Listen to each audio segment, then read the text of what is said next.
Bernard Garrett é um jovem negro que cresceu aprendendo sobre negócios, observando homens brancos ricos, enquanto cuidava de seus sapatos. Depois de adulto, ele se muda com sua família para Los Angeles, onde começa uma jornada de sucesso no mundo dos negócios, enquanto luta contra o racismo que tomava conta dos Erewa durante as décadas de 40 a 60. E aí, tecnólogo? Tudo beleza? O filme O Banqueiro, de 2020, é uma história real, super inspiradora de um homem negro que conseguiu enriquecer, unindo suas ideias de negócio engenhosas e a luta contra o racismo que ele e os outros negros do país sofriam. Sua vida é a prova de que determinação e ideais de justiça são milagrosos. Então hoje a gente vai explorar em detalhes a vida de Bernard Garrett contada nesse filme, que traz grandes lições de vida para quem assiste ele. Bora? Em 1939, vimos como é a adolescência de Bernard Garrett, um jovem negro que mora com sua família no Texas. Ele trabalha na frente do banco da cidade, engraxando sapatos de homens brancos ricos. Apesar de ganhar algumas gorjetas generosas, esse não é seu principal objetivo. Bernard é super inteligente e ouve muitas conversas sobre economia e negócios. Entre um cliente e outro, ele anota todas as informações importantes, aprendendo sobre o mundo dos negócios com base naquilo que escuta.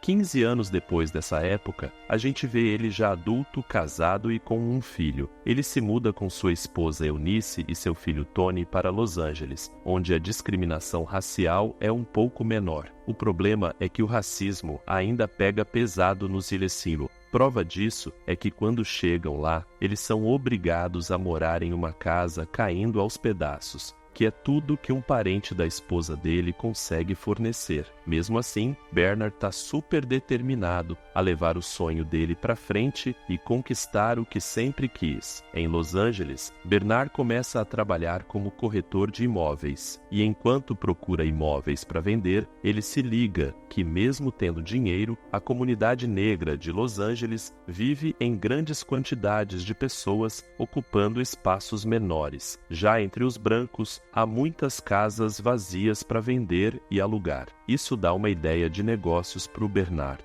Ele decide mudar a realidade da população negra que precisa de mais espaço para viver. Para isso, primeiro Bernard acha um prédio que pertence a um branco e está à venda. A construção está bem deteriorada, mas como fica perto de uma comunidade negra, ele decide tentar comprar ela e vai falar com o dono da propriedade. Trocando uma ideia com o dono do lugar, que se chama Patrick, Bernard mostra que fez a lição de casa. Ele fala pro cara que, como só metade dos apartamentos do prédio estão alugados, ele tá perdendo dinheiro. Então o Bernard faz uma proposta de compra. A ideia dele é dar $30 mil de entrada pro cara, alugar os cômodos vagos para famílias negras e pagar o resto da grana com o dinheiro do aluguel. Patrick fica bem impressionado com a forma do Bernard pensar, mas acaba não aceitando fazer negócio porque acha muito arriscado. Só que mesmo não sendo brasileiro, Bernard não desiste nunca. Então ele descobre o banco onde Patrick é cliente e tenta falar com o gerente do cara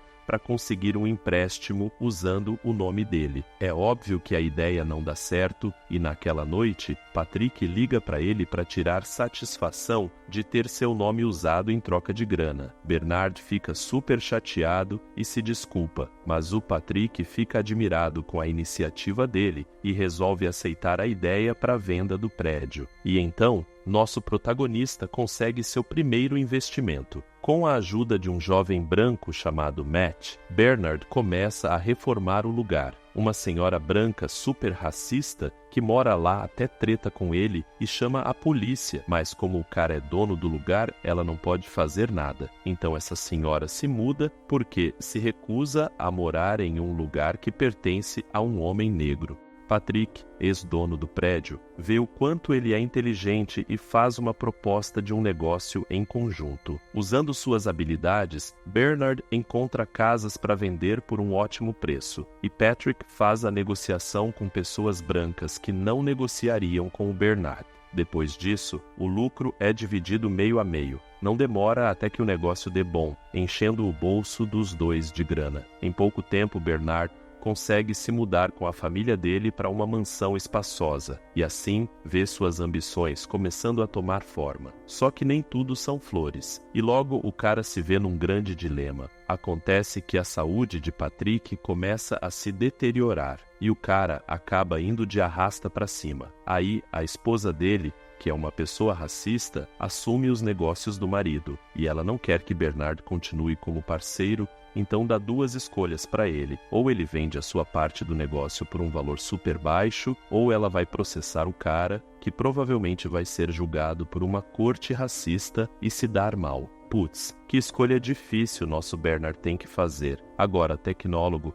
escolher deixar o seu like nesse vídeo e se inscrever no canal se ainda não fez isso é facinho. É claro que o Bernard não aceita vender seu negócio e toma um processo da viúva. Então ele vai atrás de um advogado que ajude ele, além de testemunhas que possam comprovar o negócio dos dois. Vendo toda aquela injustiça, o cara tem uma ideia: comprar o banco que o gerente babacão trabalha e onde tem muita gente racista trabalhando. E para isso, o primeiro passo dele é buscar apoio de alguém que tenha grana suficiente para ajudar nessa missão. Então Bernard entra em contato com Joe, outro homem negro que também fez fortuna vendendo imóveis em Los Angeles. Só que quando ele fala para o cara da ideia de comprar o banco, ele acha que é loucura. Primeiro porque eles são negros e depois porque o preço do local deve ser incrivelmente alto. Mas o Bernard acaba convencendo ele com um combo de argumentos sobre o lucro que podem ter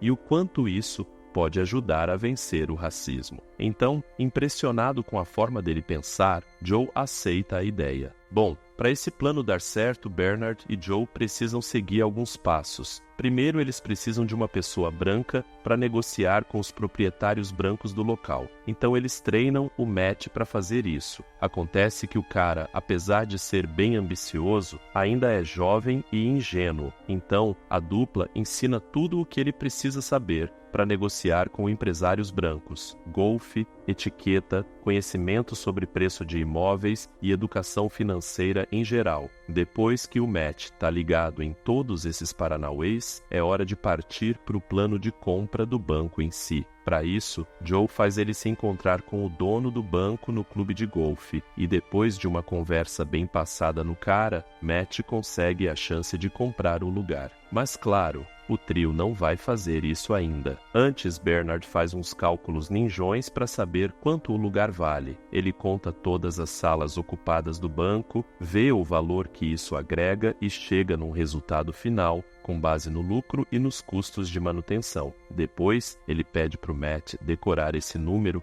na hora que for negociar com o dono do lugar. E no dia de negociar um lugar, ele surpreende o cara com um conhecimento matemático que mostra. Como resultado, ele consegue comprar o banco, e com um valor muito menor do que o dono queria, de 2.400.000 dólares, Matt fecha o negócio por pouco mais de $1,5 milhão.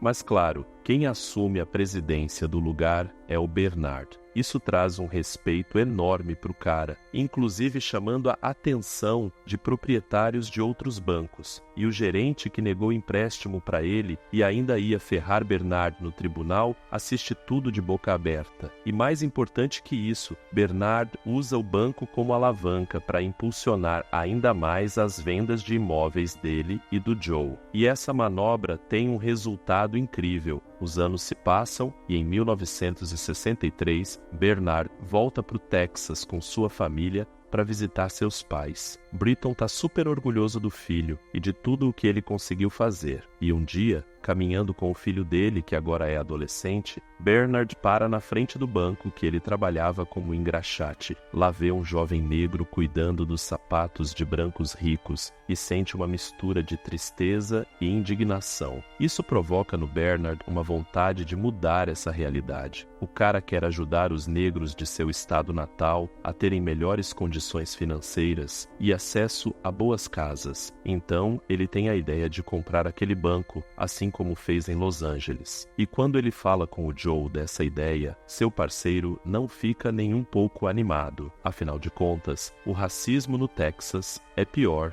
do que no resto do país. Mas, mais uma vez, a determinação de Bernard fala mais alto. Então, com seus ideais e pensamento lógico, ele convence o Joe a abraçar a ideia. E depois, mais uma vez, os dois vão pedir para o Matt ajudar na negociação com o proprietário branco do local. Matt se encontra com o dono do banco, um cara chamado Robert Florence, que administra o local junto com seu filho, Robert Jr. O filho do cara não gosta da ideia de vender o lugar, mas seu pai acha o acordo interessante e fecha negócio com Matt. A partir disso, uma verdadeira revolução começa no lugar, com famílias negras tendo acesso a taxas de crédito bancária e podendo comprar bons imóveis. O problema é que Robert Jr. continua no banco e ele é um super racista babacão. Então o cara vai falar com o Matt para tentar entender por que tem tantos empréstimos sendo aprovados para pessoas negras. Matt desconversa, mas o cara não compra a ideia e resolve investigar para descobrir o que está rolando ali. Então ele descobre que Matt está mancomunado com o Bernard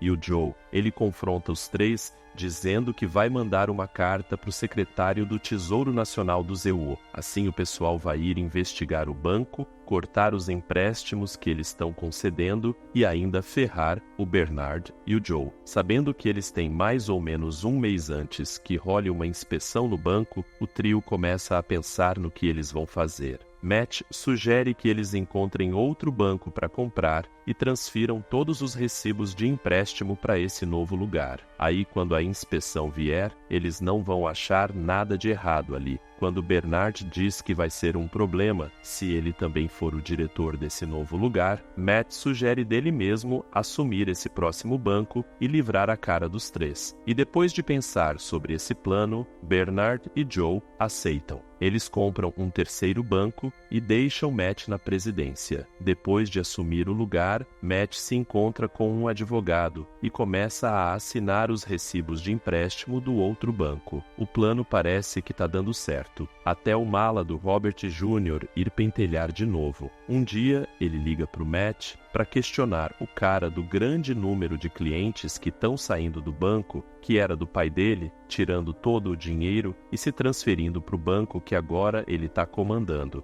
Como se isso não bastasse, o examinador federal do Tesouro do Zetraol Simonel chega bem no meio dessa treta para investigar as transações do banco, que era do pai do Robert Jr. Para o desespero deles, o examinador analisa a linha de empréstimo do banco e descobre que os clientes negros estão retirando todo o dinheiro dali e colocando no banco que o Matt é presidente. Só que os números estão muito maiores do que eles achavam, o que não parece fazer muito sentido. Mas não demora até que eles se liguem que Robert Jr. manipulou os valores dos empréstimos para incriminar os três. Matt cometeu um erro tático. Como presidente do banco, ele não pensou duas vezes e logo pegou um advogado para ajudar ele a assinar o valor dos empréstimos. O problema é que esse cara também trabalhava para o Júnior e vazou um monte de informações importantes para ele, que conseguiu usar esses dados para manipular o valor dos empréstimos e ferrar Matt, Bernard e Joe. Depois dessa treta toda, Bernard e Joe aconselham o Matt a se desfazer do banco que ele é presidente. Só que o cara não quer desistir do lugar e tenta ficar com ele sem que os dois saibam. Mas é óbvio que o plano não dá certo, e como o examinador do Tesouro viu que tinha uma treta com os empréstimos, o governo manda uma galera para lá para fechar o banco e revogar a licença de operação dele. E para completar a desgraça, Bernard e Joe são presos pelo FBI por crimes envolvendo fraudes financeiras. Bernard tenta resistir, mas não adianta e os dois acabam em cana. Quando se encontram com o advogado deles, eles descobrem que o caso está na mão de um bando de políticos racistas. Enquanto isso, Matt ainda está livre e, como ele é branco, ganha uma chance de escapar. um senador racista chamado McClellan vai falar com Matt e diz que consegue deixar ele livre se o cara testemunhar contra o Bernard e o Joe no julgamento deles. Matt vai para casa super pensativo e naquela noite faz uma ligação. No dia seguinte, ele aceita a proposta do senador e testemunha contra o Bernard e o Joe. Graças ao amigo X9, o senador dá para eles duas opções. A primeira é pegar um acordo de imunidade, perder toda a grana e confirmar o que o Matt disse para não ser preso. A segunda é resistir, negar as acusações e muito provavelmente entrar em cana. Bernard não pensa duas vezes e vai até o tribunal negar as acusações. Ele faz um super discurso sobre desigualdade e racismo no Zewa, fazendo todo mundo que está ali ficar bem pensativo. Mesmo assim, como o senador falou, isso não adianta nada e ele e o Joe acabam indo em cana definitivamente. Só que enquanto eles estão presos, o governo confisca todo o dinheiro e propriedades que os dois têm no país. Vários anos se passam até que finalmente Bernard e Joe terminam de cumprir suas sentenças e são liberados. Nesse dia, Eunice, esposa do Bernard,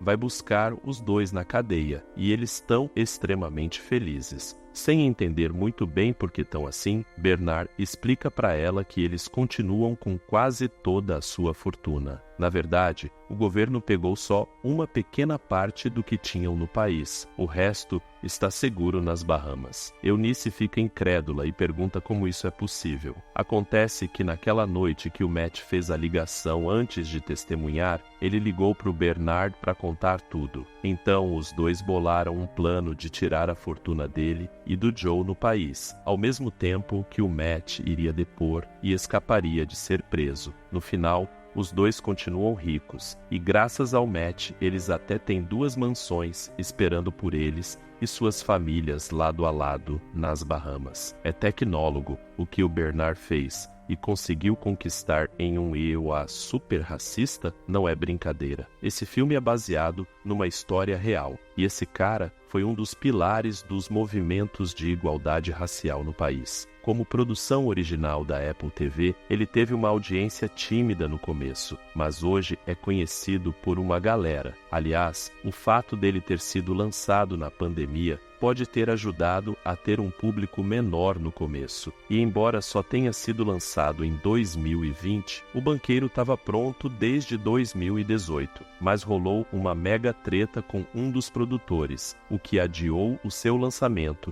e fez o nome desse cara cair fora dos créditos. Enfim, seja como for, esse é um grande filme que vale muito a pena conferir. Esse vídeo vai ficando por aqui, tecnólogo, mas antes de eu ir, se eu te ajudei poupando algumas horas de seu tempo, aproveito para te pedir para ajudar outras pessoas também. Sinta-se abraçado por mim e aproveita para ver esse outro vídeo aqui também.